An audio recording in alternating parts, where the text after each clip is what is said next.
Assalamualaikum warahmatullahi wabarakatuh dan selamat pagi semuanya. Baik, hari ini kita bertemu lagi di pembelajaran bahasa daerah Makassar. Bagaimana kabar kalian hari ini? Harapannya ibu sih kalian semua dalam keadaan sehat.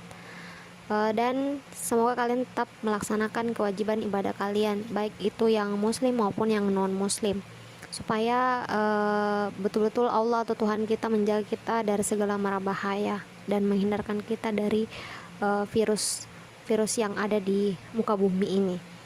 Baik, pembelajaran bahasa daerah Makassar hari ini yaitu pelajaran maka apa atau pembelajaran yang keempat, yaitu kita akan membahas tentang dongeng atau dalam bahasa Makassar itu disebut rupama.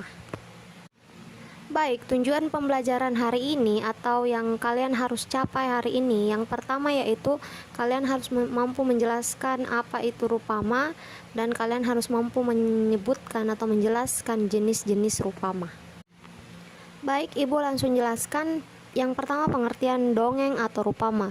Jadi dongeng atau rupama itu adalah cerita yang tidak benar-benar terjadi, atau cerita yang biasanya pendek-pendek, ringan, tetapi mengandung bermacam-macam petuah. Petuah itu semacam nasihat. Jalan ceritanya itu terkadang indah dan mengasyikan. Oleh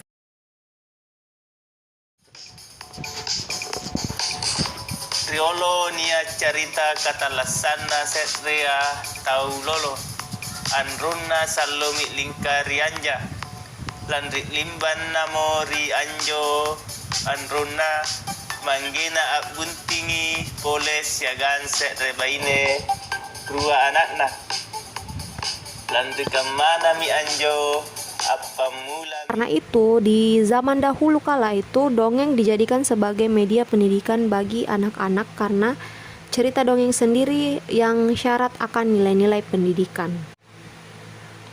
Jadi makna dongeng di sini artinya dongeng yang menarik itu adalah dongeng yang dapat memberikan kesan yang baik kepada pendengar atau pembacanya. Setelah kalian mengerti pengertian rupama atau dongeng, selanjutnya kalian harus tahu yang kedua, yaitu terkait dengan jenis-jenis dongeng atau rupama. Dalam bahasa Makassar sendiri, orang yang biasanya bercerita atau berdongeng itu disebut parupama. Kan kalian tahu bahwa dongeng itu rupama dalam bahasa Makassar. Lanjut tentang jenis-jenis rupama. Jadi berdasarkan isinya atau dilihat dari isinya, dongeng itu terdiri atas atau jenis dongeng itu terdiri atas. Yang pertama, satu disebut mite, yang kedua disebut legenda, lalu ada yang namanya ketiga fabel, dan yang keempat yaitu parabel. Yang pertama ibu jelaskan tentang apa itu mite.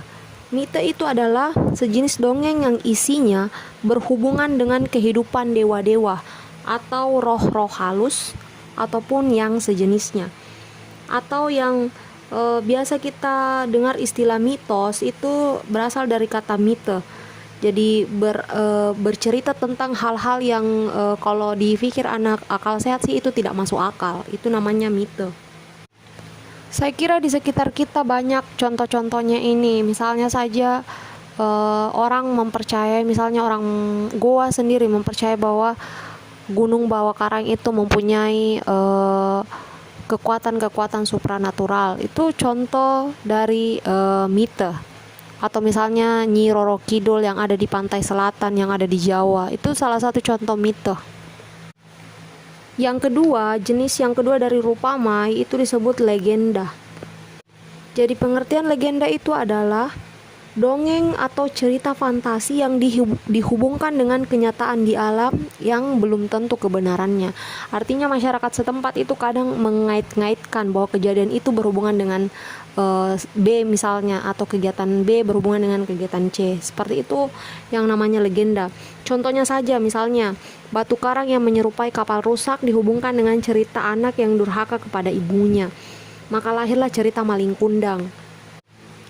Lalu yang keempat ada yang namanya fabel.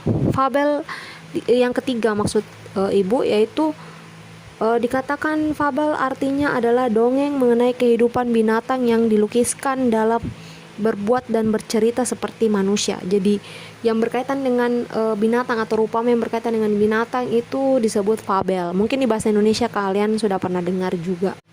Nah, di fabel ini banyak mengandung ajaran hidup atau disebut didaktik, baik kehidupan manusia, kesastraan Indonesia.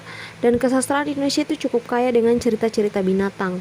Contohnya misalnya cerita si kancil, atau pelanduk dengan perilakunya yang cerdik, jenaka. Itu adalah contoh dongeng atau rupama sejenis fabel. Yang keempat yaitu parabel. Parabel artinya adalah dongeng atau cerita yang mengandung ajaran moral dan bersifat didaktis.